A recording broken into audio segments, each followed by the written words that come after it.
Oh, you mean with aluminum? Yeah. You're thinking about aluminum? Well, let me put this one back up.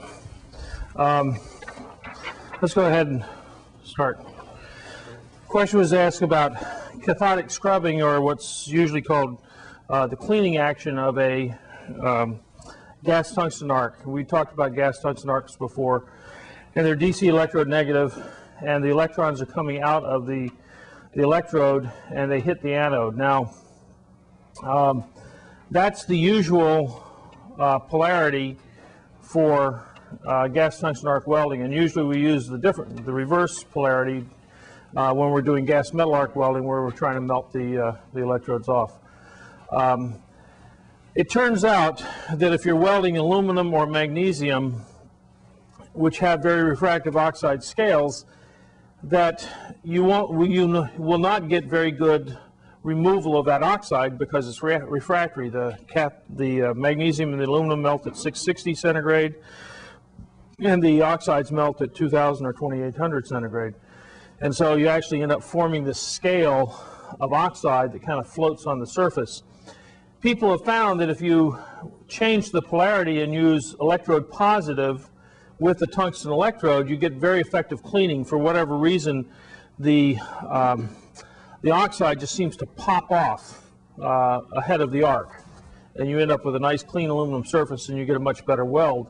And so the problem with that, though, is that you get a shallower weld pool because you have less heat to the anode. The anode is up here. You can only carry about half the current in the tungsten electrode, and you get a very shallow weld pool. What people typically do with aluminum is they use AC current, so that half the time you're actually cleaning the surface, and the other half the time you're transferring heat to the surface as you go through the AC cycle. So it's common to use AC current when you're welding aluminum or magnesium.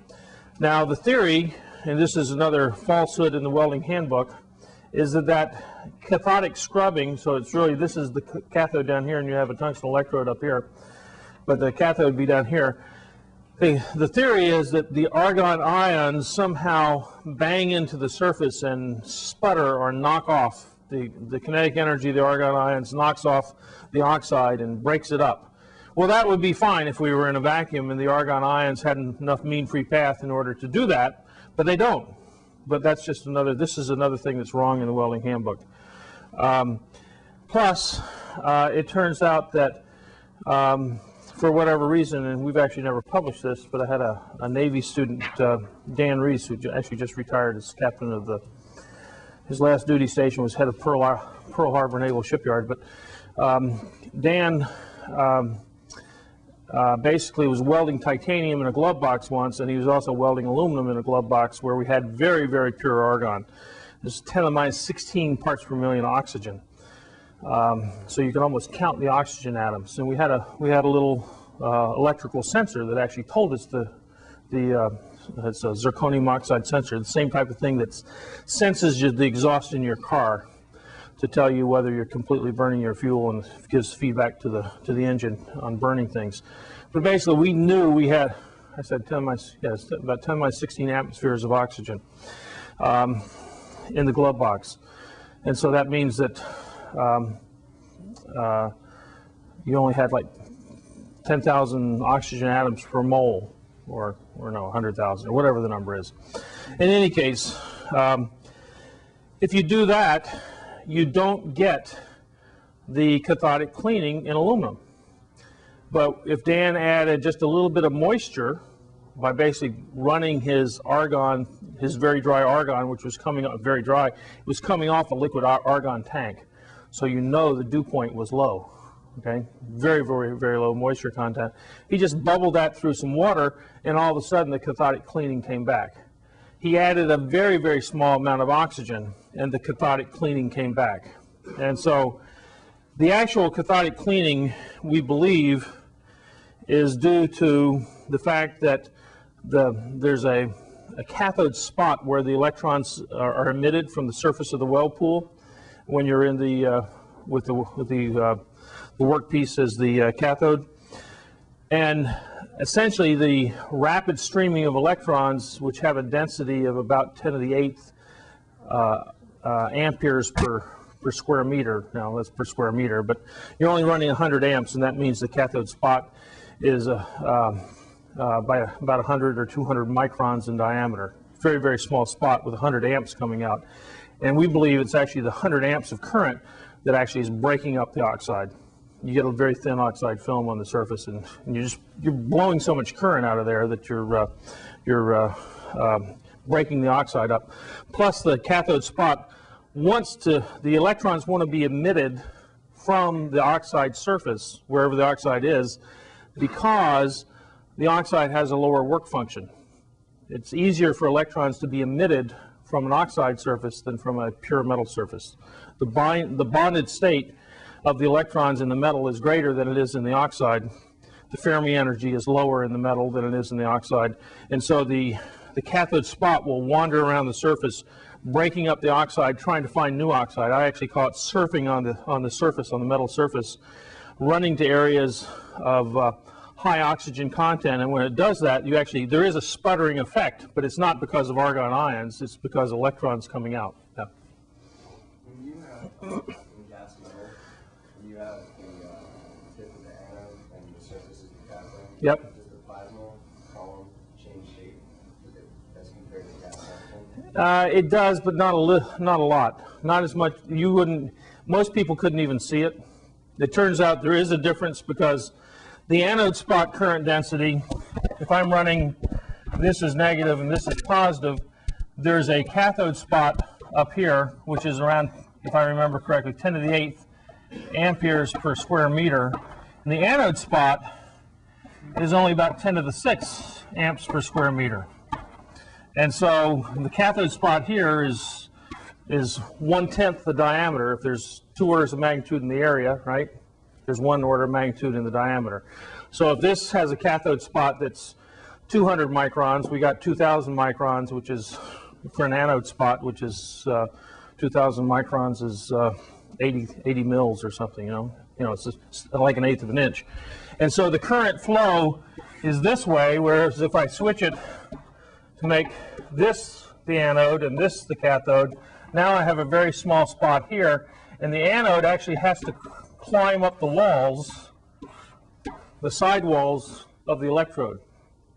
There's not enough area on the end of that electrode to fill up, to have the anode current density. And you actually, at 200 or 300 amps, will actually see the arc start climbing up the cylindrical sides. In terms of what you see with your eyes, you're just seeing a bunch of light, and you still have a plasma jet, which causes a bell shape to the arc. Okay? There is a difference in the current densities on the two sides, but if you just look at it with your eyes, you'd have a hard time seeing the difference, unless you look really closely. Does the shape change as drops fall? Yeah, it does, but you can't see it with your eyes because the drops are going at 100 frames, 100 hertz. You know, and typically video framing rates are 30 frames a second. So you can't see it. If you take high-speed movies, you actually see double arcs and things like that. If I got drops coming across this thing, I might actually see an arc here and an arc here as drops are coming across there. Theory says you don't see that, but in fact you do. See sometimes in different materials. You get some very complex behavior if you start looking at short times. What you see with your eyes is time averaged. I mean, you're doing a lot of time averaging. What generates that frequency? What, the 100 hertz? Yeah, well, no. You can pulse the current, and people do pulse the current in gas metal arc welding to try to get drops off nowadays. We have power supplies in the last 10 to 15 years that can give us several hundred amp pulses that will squeeze the drops off. But it's just kind of a natural melting frequency. If I'm running like this and the anode is starting to cover this whole thing, that thing's melting off and the drops will just come off. There's an electromagnetic force we're going to talk about in a few minutes that actually helps squeeze those drops off. If you're at a very low current, you'll actually get great big, they call it globular transfer, and you'll get in globular transfer at down around 50 or 70 amps, you can get a drop hanging off the end of that electrode that gets to be more than 3 millimeters in size, and you'll actually see it distort by gravity. Remember, 3 millimeters and less surface tension controls, and you'll get spherical shapes. Greater than 3 millimeters, and you'll start to see gravity have an effect. You actually see in globular transfer great big drops that are 2 or 3 or 4 times the diameter of the electrode. But what we call spray transfer, you have drops that are on the order of the diameter of the electrode. Now remember, if you've got 3 times the diameter here, that's 3 cubed, or 100 times the volume. So a globular transfer, you may only have drops occurring 10 times a second. But in spray transfer, you can have 200, 300. In some cases, you actually, well, you never get to 1,000, because once you get to 1,000, the drops are so close together, you actually start getting a stream. If you're at 400 or 500 amps, you actually get a stream of metal coming off the end of the electrode.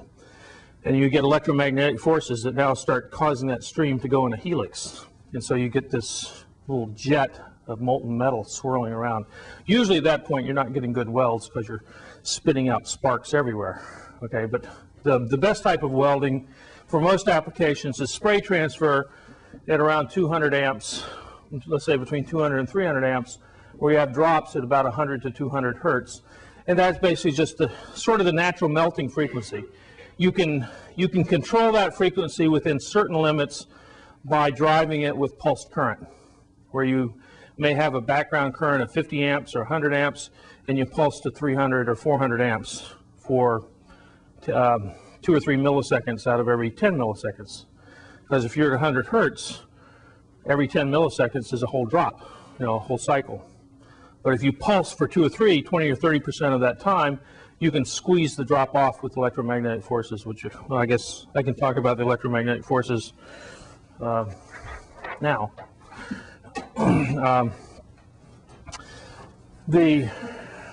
What we get, I've talked about plasma jets, and the arc is electrically augmented flame.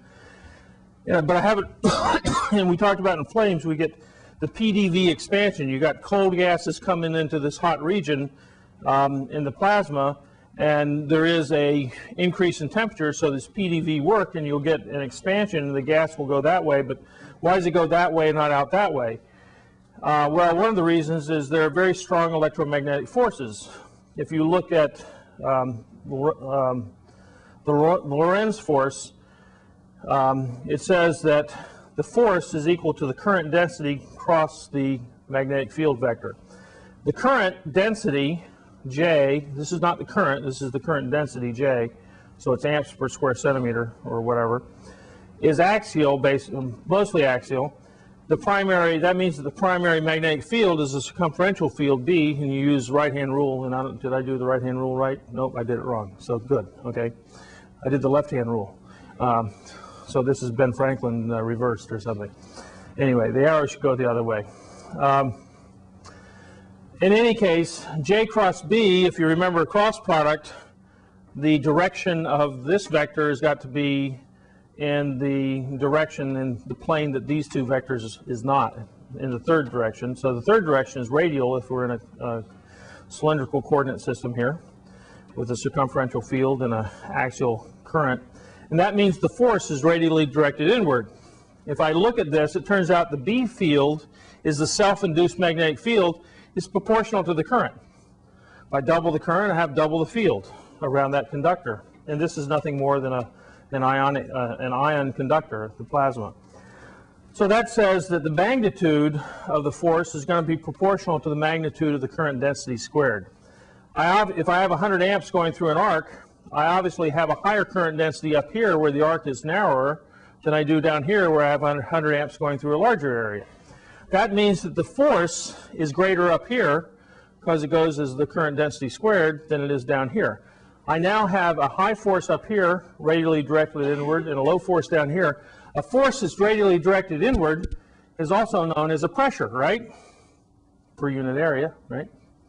So I have a high pressure here and a low pressure here, and I have a fluid in between. What happens if I have a pressure gradient in a fluid? I have flow, okay? And so I have magnetic pumping, if you will, of the plasma from the tip of the electrode down here. Now it turns out 95% of all the pumping occurs within that first ½ millimeter of that electrode, if you actually go through the math. I mean, the real kick is right there at the tip of that electrode, and you will get plasma jets coming off the surface. In a 200 amp arc, the plasma jets will be at 500 meters per second. In a 50 amp arc, they may only be at 50 meters per second. But 500 meters per second is pretty fast. If this was atmospheric STP, you know, the density of air at room temperature, it would be supersonic. Because sonic velocity at sea level in air at 1 atmosphere is 343 meters per second, right? This is around 500 meters a second. Now, it's a rarefied gas, and the sonic velocity changes with density. This density is 300 times less, so it's not supersonic. But if it were the density of air at room temperature, it would be supersonic. Very, very strong plasma jet. If you went to high frequency in the arc, and by the way, the plasma jet hitting the surface and blowing plasma off to the side is essentially what gives you the characteristic bell shape. Now, if you go back over here and you start thinking about the current densities, in this mode, you're going to have a stronger plasma jet than you will in this mode coming from the electrode.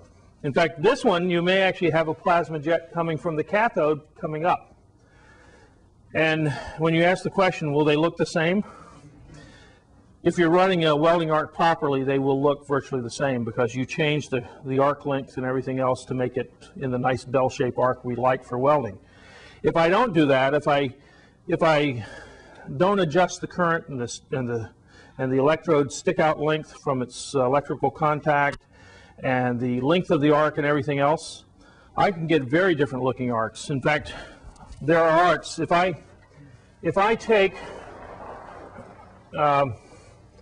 arcs and I change the angle of the electrode such that this is my cathode or anode and this is my other cathode or anode, and the current is going like this, right? And actually the current's going, if this is the cathode, you have a high density, and down here you have an anode, which is a lower current density.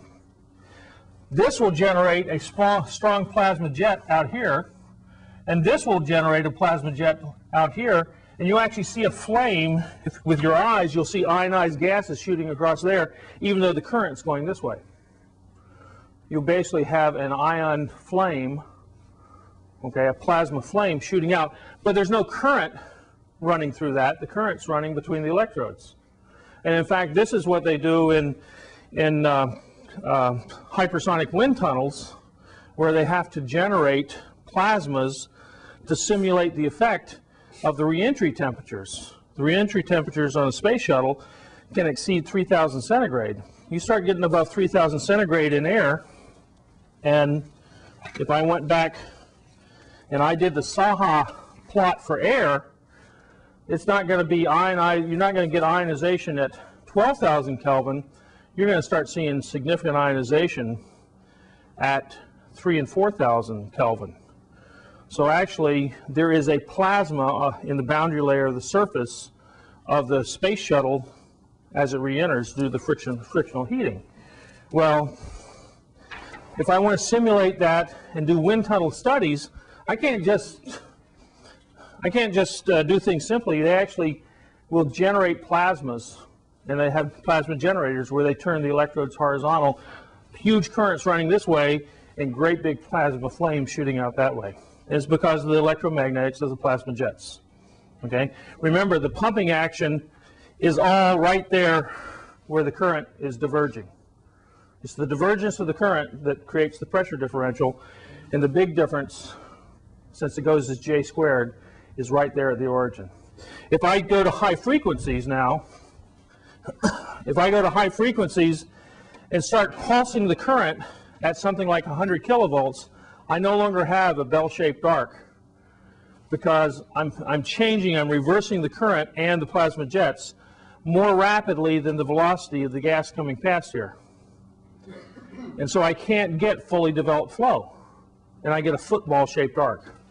And I've actually shown a little bit larger anode here than cathode, but you'll get a football-shaped arc if you pulse at 100 kilohertz. Now, there's a lot in welding, we don't use 100 kilohertz arcs. In fact, I don't know anyone who does use 100 kilohertz arcs because the FCC will come and shut you down because it just generates tremendous amounts of noise. And it would wipe out everyone's radio, and telecommunications, and everything else. An arc like that, if it has any significant power, is a tremendous radiator of all kinds of white noise electrically. Okay, so if you ever been around, someone has a radio playing, and then someone strikes an electric arc for welding, and the radio starts, giving off static. That's because you're generating RF interference. In fact, if you look in the back of a welding power supply, it will have, either on the back of the power supply or in the book, the manual, it will tell you that it meets the applicable FCC regulations, because there's a lot of design that has to go in there to eliminate the RF interference, because otherwise you'd be, causing people with pacemakers and other things to have all kinds of problems and stuff. But a high power arc is a tremendous generator of RF noise. And so if you go to high frequencies, you can do this, but no one does this, okay? But you get rid of the plasma jets. The plasma jets, are there any other questions before I go on? Did I cover your stuff all right? Did I cover your stuff all right? The plasma jet does a number of things. It's strong enough that if you get to the 200 ampere range, you'll actually start to depress the weld pool surface. There's always the old joke of the head of the Massachusetts delegation, of the Senate, was a guy named George Kavarian or something. This was back in the days when Mike Dukakis was running for governor. This is before he ran for president, obviously. He's running for governor and says, how do you depress, they were talking about doing the big dig. This was back in the 80s, and they said, how do you depress the central artery? You depress the central artery, you have Mike Dukakis talk to it for an hour. That would depress it. Or you could have George Kavarian, who weighed about 500 pounds. You could have him sit on it. That was the joke going around Massachusetts. Anyway, so far as an arc weld pool, for currents up to about 200 or 250 amperes, the pressure of the plasma jet is such that you will depress the weld pool surface by only about a millimeter. Now it turns out that once you get above 200 millimeters, 250 amperes, you actually get some other things, more complex things going on that have to do with how the anode spots and cathode spots actually get current into the workpiece, and it gets to difficulties with fluid flow within the weld pool that we're not going to go into. But you can get defects. You actually go in a very rapid transition over about 20 or 30 amperes, between 250 amperes and 300 amperes, somewhere in that range. You will go from depressing the surface due to the plasma jets from 1 or 2 millimeters max to about 5 or 6 millimeters. Well, 5 or 6 millimeters is about the depth of the weld pool. And in fact, this is a little bit rusty, but this is a humped bead defect. This is a gas tungsten arc weld run on some steel. This was carbon steel, it's rusty. And you actually have a dry bottom to the hole. And that's just a natural periodic variation of humped beads. You saw some of those humped beads in the movie on the laser welding that won all the awards that Chris is so impressed with. You, in the laser electron beam, when you get this deep surface depression because of fluid flow within the weld pool, you actually enhance the surface depression and you go to 5 or 6 millimeters. But you also end up generating defects. Now, if you go to 700 or 800 amps, it turns out now you're melting so much material that you get away from the defects, and you actually can get like a centimeter or even a centimeter and a half depth of penetration with an arc. The problem is the electromagnetic forces and other things will just blow the metal all over everywhere. You're getting to the point where the J cross B forces are so large that they will just create havoc with the weld pool in most cases. So we don't usually weld at 700 or 800 amps unless we do something special. And one of the special things we do is we use welding fluxes. And the submerged arc welding process, which was invented and patented by Union Carbide in 1936, basically takes that flux, which is around those electrodes. Remember the 7018 electrode that had the mineral flux? They basically turn it into a sand. It's just a grain or a material. It looks like a coarse sand. And you pour that on the plate. So if this joint here between the two tables is the weld, you got to pull it up tight so the sand doesn't fall through. You pour the sand on there and just make a little row of sand, a little column of sand here. And then you bring in a steel electrode and you strike an arc underneath. And underneath the sand, you can watch this thing with your eyes. You don't need to shield your eyes because there's no radiation, because the arc is submerged beneath the sand. And you can typically run those anywhere from 300, 500, up to 700, 800, 1,000. Sometimes industrially, we run them at 2,000 amps. Okay. Now you're producing weld pools that are, an inch in diameter, cross section, huge weld pools. And the plasma jet is actually scouring. It's just burning the material away underneath. Well, I mean, the plasma jet is moving the liquid metal aside. And people have taken x-rays from the side, and you can see that you've actually got a huge cavity that the plasma jet has just dug in the material.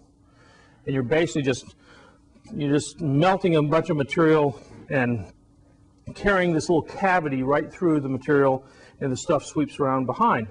Of course, at these types of current densities, remember I told you the mode of metal transfer, you'll get streaming transfer coming off the electrode, and it'll turn into a helix because of electromagnetic forces. We talked about J cross B forces, but we didn't mention, we basically said most of the current's axial. Well, there's a radial component to that J too. And that radial component with the axial B component of the magnetic field will generate a helical motion of this liquid metal jet. And if you don't submerge it beneath the flux, then you would get spatter all over the place. Now, in theory, we know these things, but back the summer before my tenure case came up, I had the opportunity, or I got a phone call from a guy who was a former full professor here at MIT. He'd gone down to, in the Carter administration, he was Undersecretary of Defense for Research, Development, and Engineering. And then when the Reagan administration came in the early 80s, he was, since he was a Democrat, he had to leave, and he became a vice president at TRW. And TRW owned a company that made stud welding equipment.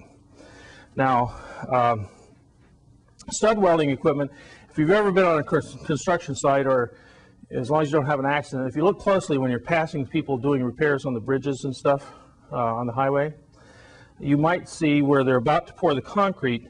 They've got all the rebar in there, but sometimes in order to connect, or you see a lot of studs, and you don't really walk construction sites and buildings much where they're pouring concrete, but if they're building a skyscraper downtown Boston, they'll build the metal frame out of the I-beams and stuff, and then they'll put steel decking down, which is just thin gauge corrugated steel sheet, and they will weld studs to this. And the studs are just little metal bolts, if you will. They don't have threads on them, but they have a head on them, and you weld that to the decking, and then when you pour the concrete on it, that's what holds, by mechanical interlocking, the concrete to the deck underneath and gives it strength.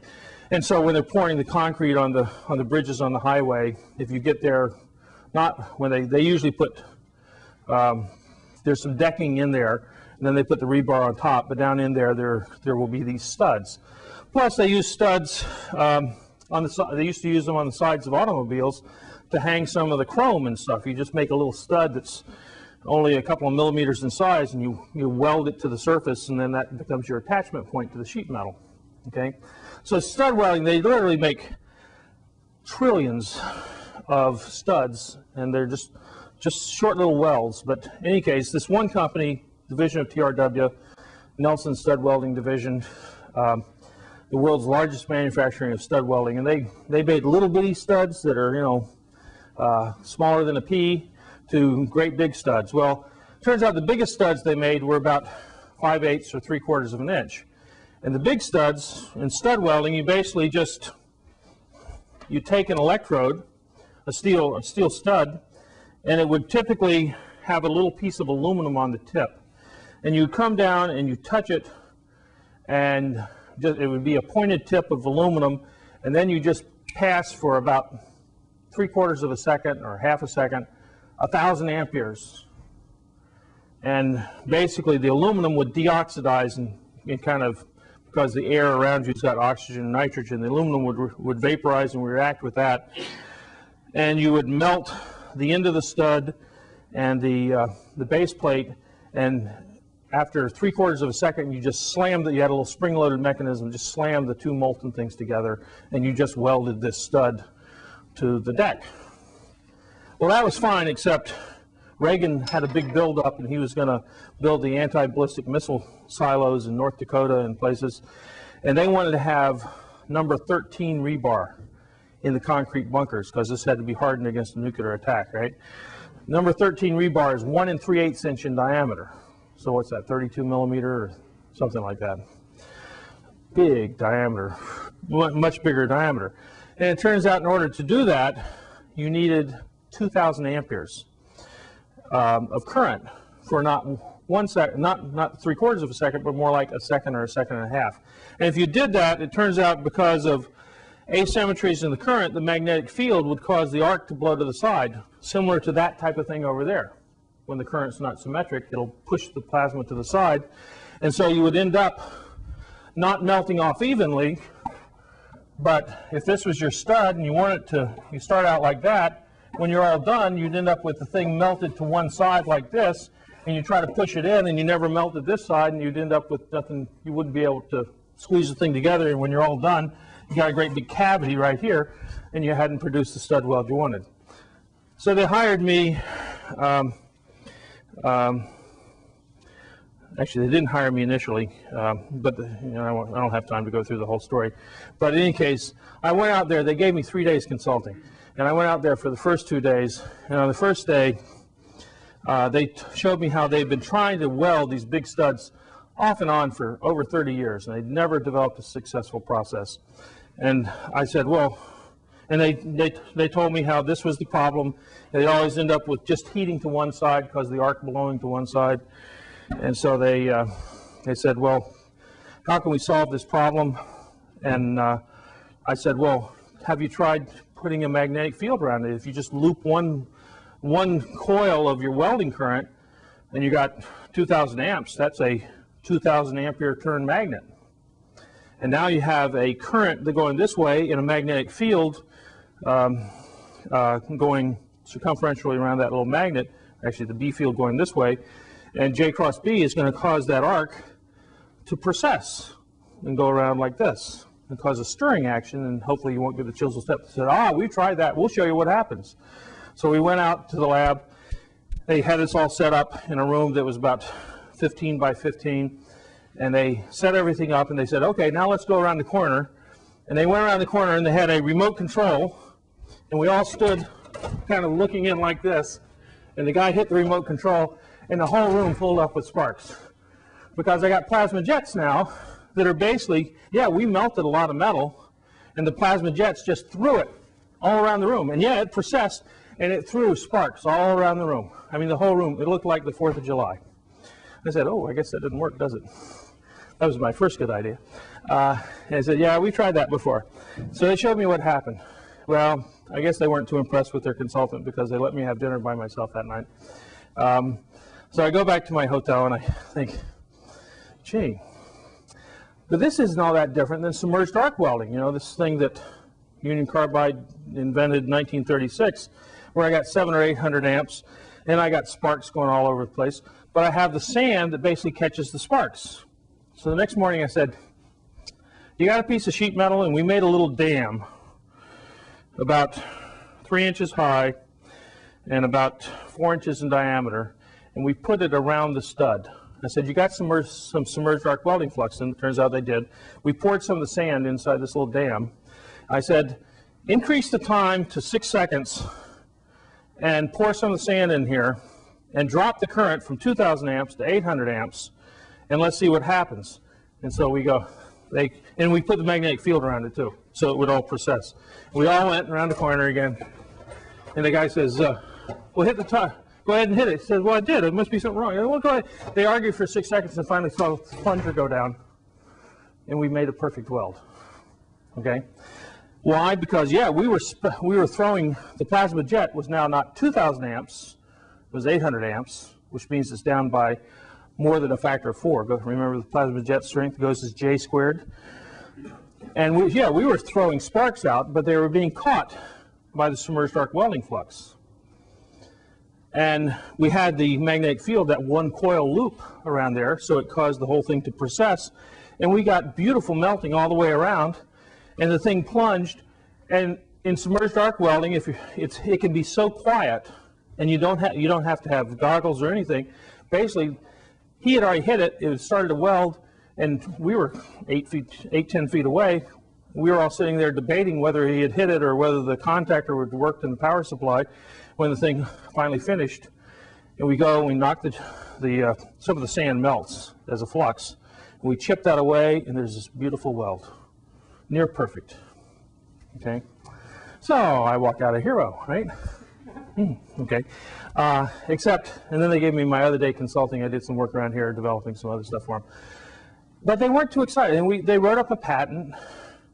So I had my name on this patent, and I was talking to him about 4 or 5 months later. I said, you guys don't seem that excited about this. He says, well, the process works really well, and it solved our problem, except it created another problem. You see, we don't make money on the power supplies. We make money on selling the studs. They were better at machining these tapered ends of the studs and putting the little aluminum thing in it and selling studs. It's sort of like Polaroid cameras. They'll give you the camera if you buy the film, right? And I had developed a process where you could just take a sheared end of a rebar. You didn't have to machine it. You didn't have to put an aluminum piece in it. And if they had brought this out, the reason they patented it is because they didn't want anybody to hear about it or use it, because it would have wiped out their business, okay, which was selling studs, not selling power supplies. So about 4 or 5 years later, I'm at a welding show, one of these exciting welding shows, and I'm walking down, and there's the Nelson stud welding stuff, and they have one of these things there, one of the welds. I said, gee, that's an interesting weld. What's that? Where'd you get that? And the guy says, oh, yeah, this is a new proprietary process. I can't tell you how it's done. I said, oh, really? I think, you sure you don't know? And I started playing around with him. Finally, I said, my name's on the patent. Anyway. The only really good thing that came out of that was I got a letter for my tenure case from Arden Bement, who was this vice president, former MIT professor, former undersecretary of defense.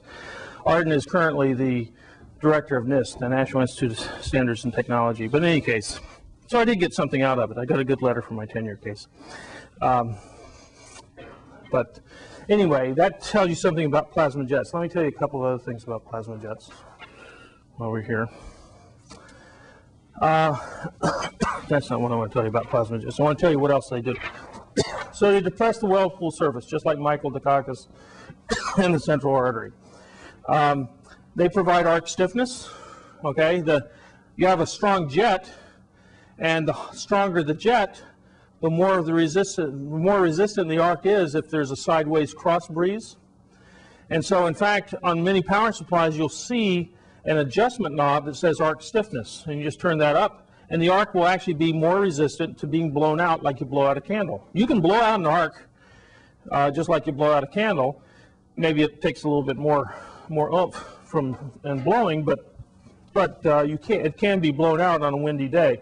And so the plasma jet improves the arc stiffness, and in fact, all you're doing when you turn that knob is in the old power supplies. This is the old power supplies.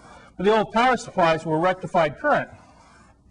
Okay, so you had a AC current waveform, current versus time, that looks something like this, is rectified current. Well, there also were capacitors that kind of smoothed that out. Well, basically, the little knob basically just took some of those things out of the circuit and gave you more noise in your rectification of your current, because now your peak current, this might be your average current, but your peak current is up here, and the peak current the stiffness of the arc goes as I squared, and so the more noise in terms of variation in current between high and low, the stiffer your arc. So they basically take the filtering out and they get more arc stiffness. It influences the transfer of the drops across the arc. You know, you can weld overhead. You ever stop to think why the drops go up rather than come down your face? It's because they got a 500 meter per second jet blowing them up there. Okay, that's why you can weld overhead. What, overhead?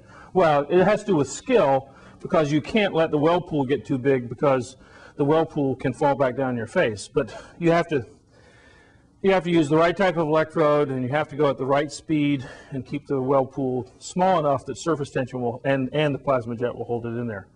But if you start turning your torch at the wrong angle, you now can start blowing stuff out, right? Because rather than having an upward force, you have a sideways force, and so, you know, everything will squirt out this side. So yes, it is the most difficult process to get qualified to.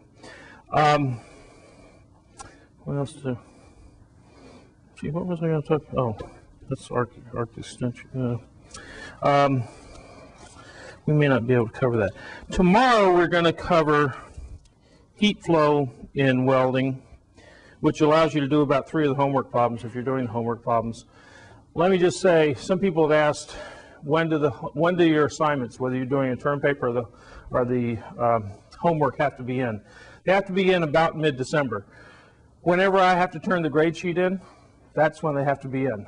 If you don't have something in, and Jerry actually will probably send you an email about a week ahead of time if you haven't already turned something in, and there's usually 3 or 4, and they all get rushing all up to the last minute, and I'm grading or reading term papers on the last day, but that's fine.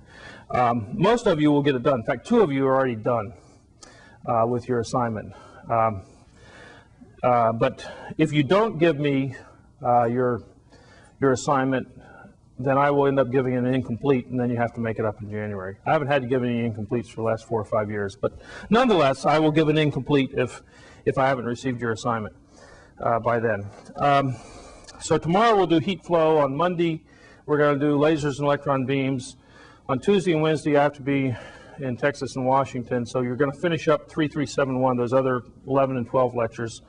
And then on Halloween, we will finish up lasers and electron beams, and we'll also do the course evaluations at that time.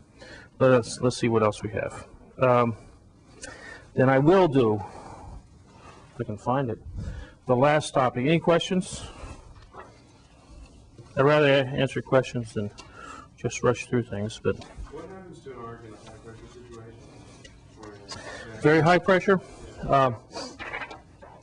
You can weld up to 30 amps. I mean, not 30 amps, but 30 atmospheres. And the arc will essentially, it will get smaller in diameter because it's expanding against the pressure. But you can weld up to about 30 atmospheres. At 30 atmospheres, the arc and the cathode spots and anode spots, what happens is the plasma starts to get smaller than the anode spot, and therefore the arc becomes unstable. As you squeeze the plasma in, if it gets smaller than the anode spot, the anode, turns out for whatever reason, these current densities of the anode spot and cathode spot are fairly well fixed by nature. And you can't do too much to change the current density in a cathode spot or an anode spot. If you now start squeezing the plasma to the point where the plasma doesn't cover the anode spot, then you don't have ionized gases where the current needs to go, and your arc becomes unstable. So you can go to about 30 atmospheres, and if you're a diver who is interested in welding, 30 atmospheres is 450 psi, and 450 psi is about 1,000-foot depth of water. So you can actually strike an arc in the water, underwater, to about 1,000-foot depth without doing anything special. However, as you do all that, the arc does constrict, the heat source gets more concentrated, and you now have not 10,000 watts per square centimeter, but 20,000 watts per square centimeter. You change the chemistry, the thermodynamics of the reactions in the arc with the steel change, and so your recovery of silicon and manganese and carbon and stuff changes. And you really need to, if you start getting above a few atmospheres, you really need to start changing the composition of what you weld. But not very many people go to very high pressures. A bigger problem was one time the Defense Department was building nuclear weapons, and they qualified a arc welding procedure in Oak Ridge, Tennessee, at the Y-12 plant, and then they transferred that to Rocky Flats, which is outside of Denver. Now, Rocky Flats is closed now, but this was back in the 80s. It turns out the atmospheric pressure in Denver, being the mile-high city, is only about 0.85 atmospheres rather than 1 atmosphere. The arc was sufficiently different at 0.85 atmospheres for this very well-controlled process. They could not make the welds of the quality they wanted, and they ended up going and putting the whole process at Rocky Flats inside a chamber that they pressurized up to 1 atmosphere. Now, you can do that when you're welding nuclear weapons and you don't care about the cost. And you'll find articles back in the 1980s or late 70s in the Welding Journal about pigma welding, pressurized inert metal gas arc or something. And they present this as if it's a new process, but it was because they qualified the process at near sea level, and then they actually ran it, they moved it to a production facility at a higher altitude. I just learned recently, actually recently being yesterday, it's fairly recent, a couple of years ago, or a year and a half ago, I was working with a consulting engineering firm here because they had to weld the tracks of one of these radio telescopes. It wasn't radio, it was an optical telescope that's going on top of a mountain somewhere in Mexico. Well, why do you put it? This is done jointly between some Europeans, the National Science Foundation of the United States, and anyway, a whole consortium of countries are building this big optical telescope in Mexico on top of a mountain at 14,000 feet in Mexico. And why do you put it in Mexico? Because they're not like Arizona. They can't afford street lights around their mountains, and so you don't get all this extra spectral radiation from the sodium vapor lamps around there. And that has become a big problem for Mount Palomar and Caltech, where they have these radio telescopes near Los Angeles, because they get all the city haze, okay, and they can't do the same type of spectroscopy with their telescopes. Anyway, they're building this thing, and the track, I mean, this thing's like 50 meters in diameter or whatever. The track is a piece of steel that's like 10 inches thick and 14 inches wide.